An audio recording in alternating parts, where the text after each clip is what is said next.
தற்போது உடுமிலா ஏரியிலிருந்து நாம் பேசிக் கொண்டிருக்கிறோம். ரஷ்யாவின் உள்ள இந்த உடுமிலா ஏரியில்தான் கலினின் அணுமின் நிலையத்திலிருந்து வெளியேற்றப்படுகின்ற எரிபொருளை குளிர்விப்பதற்காக பயன்படுத்தப்பட்டு வெளியேற்றப்படுகின்ற தண்ணீர் இந்த ஏரியில் தான் கலக்கப்படுகிறது. இந்த ஏரியில் கலக்கப்படுகின்ற நீர் பாதுகாப்பாக கலக்கப்படுகிற என்ற விஞ்ஞானிகள் கூறுகின்றனர். தற்போது கலினின் அணுமின் நிலையத்திலிருந்து நீராவி வெளியேற்றப்படும் காட்சிகளை பார்த்து கொண்டிருக்கிறோம். இந்த புகை குண்டுகள் வழியாகத்தான் நீராவி வெளியேற்றப்படுகிறது.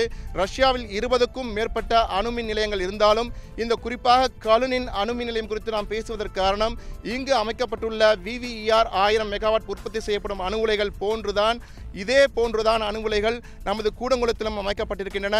ஆனால் இங்குள்ள பாதுகாப்பு வசதிகள் மிகவும் போதிய அளவு பாதுகாப்பு வசதிகள் இருப்பதாக விஞ்ஞானிகள் கூறுகின்றனர். குறிப்பாக எரிபொருளை குளிர்விப்பதற்காக பயன்படுத்தப்படும் தண்ணீர் எந்த ஒரு பிரச்சனையுமின்றி மிக பாதுகாப்பாக வெளியேற்றப்பட்டு இந்த ஏரியிலே கலக்கப்படுகிறது. இந்த ஏரியில் உள்ள மீன்களும் அபரிமிதமான வளர்ச்சி பெற்றிருந்தாலும் இந்த மீன்களால் எந்த ஒரு பாதிப்பும் இல்லை என்றும் மீன்களின் வளர்ச்சிக்கும் இனப்பெருக்கத்திற்கும் எந்த ஒரு பாதிப்பும் இல்லை என்றும் விஞ்ஞானிகள் கூறுகின்றனர். சுற்றுச்சூழல் ஆர்வலர்களும் இங்குள்ள ரஷ்யாவின் சுற்றுச்சூழல் ஆர்வலர்களும் கூறுகின்றனர்.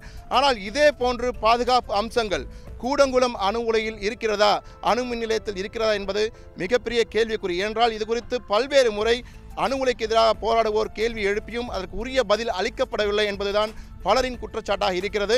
ஆனால் ரஷ்யாவின் கலினின் அணுமின் நிலையத்தை பொறுத்தவரை பாதுகாப்பு வசதிகள் போதிய அளவு இருப்பதாக விஞ்ஞானிகள் கூறுகின்றனர். ஆனால் இதே அளவு பாதுகாப்பு வசதிகள் கூடங்குளம் அணுமின் நிலையத்திலும் இருக்க வேண்டும் என்பதுதான் அனைவரின் எதிர்பார்ப்பாக இருக்கிறது. அதற்குரிய சந்தேகங்களுக்கெல்லாம் பதில்களை மத்திய அரசும் அணுமின் நிலையத்தின் நிர்வாகம் அளிக்கும் என்று எதிர்பார்க்கலாம்.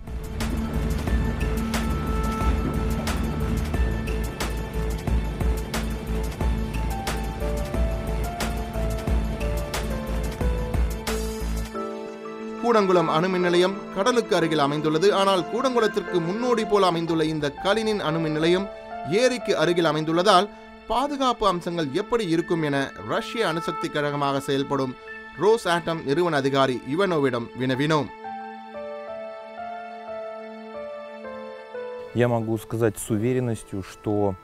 கூடங்குள அணு உலையை பார்க்கும்போது பொறாமையா இருக்கு. ஏன்னா என்னால உறுதியா சொல்ல முடியும், கூடங்குள அணுவுல உலக அளவுல தற்போது இருக்கிற நவீனமான இந்த தலைமுறைக்கான அணு உலை. அது மிகவும் பாதுகாப்பா உருவாக்கப்பட்டது. அதே போல அணு உலை கழிவுகள் குறித்து மற்ற நாடுகளுக்கு பிரச்சனை இல்லை. எங்க நாட்டு சட்டப்படி ரஷ்யாவிடம் இருந்து யுரேனியம் போன்ற எரிபொருள்லாம் வாங்கப்பட்டா அதை நாங்க மீண்டும் எடுத்துக்குவோம். எங்க நாட்டிலேயே அதற்கான இடங்கள்ல அதை பாதுகாப்பா புதைச்சிடுவோம்.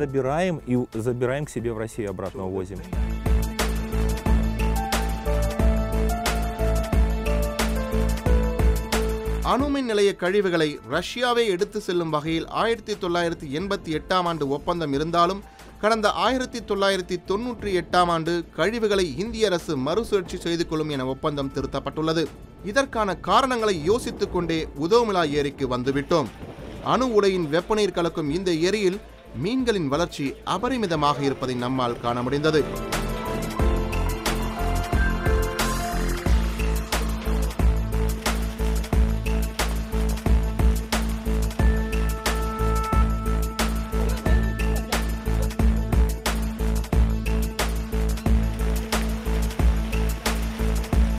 அணு உலையின் வெப்பநீர் ஏரி அல்லது கடலில் கலப்பதால் நீர்வாழ் உயிரினங்களின் வாழ்வியலில் பிரச்சனை ஏற்படுவதற்கான வாய்ப்புகள் மிகவும் குறைவு என்றார் நாம் சந்தித்த செக் குடியரசு நாட்டை சேர்ந்த சூழலியல் விஞ்ஞானி.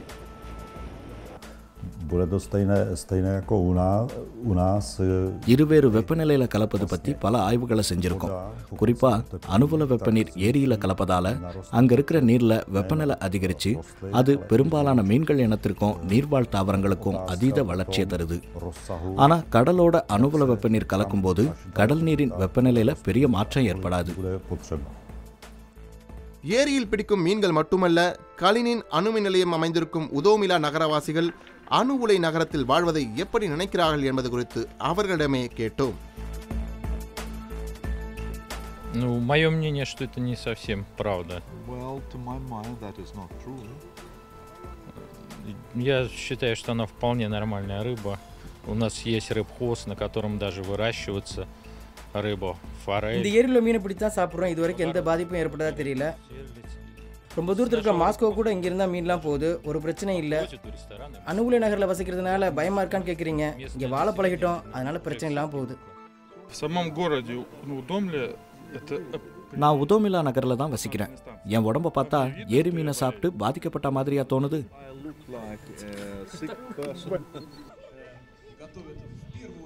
அணு உலை குறித்து நேர்மறையான எண்ணங்களை அப்பகுதி மக்களிடம் தொடர்ந்து ஏற்படுத்தும் முயற்சியில் ஈடுபட்டுள்ள கலினின் அணு மின் நிலைய நிர்வாகம் உதோமிலா நகரின் அபரிமிதமான வளர்ச்சியின் பின்னணியில் முழுமையாக இருந்ததையும் நம்மால் காண முடிந்தது. அணுமின் நிலைய பாதுகாப்பு, பேரழிவை சமாளிக்கக்கூடிய முன்னேற்பாடுகள், நகர வளர்ச்சி என பல சாதகமான அம்சங்கள் கலினின் நகரில் நம் மனதில் நிறைந்தாலும் அப்பகுதிவாசிகள் அனைவரிடத்தும் உறங்கிக் கொண்டிருக்கும் அணுகுண்டின் மேல் வசிக்கிறோம் என்ற அச்சம் உள்மனதில் அழுத்தமாக பதிந்திருந்ததையும் நம்மால் உறுதியாக உணர முடிந்தது.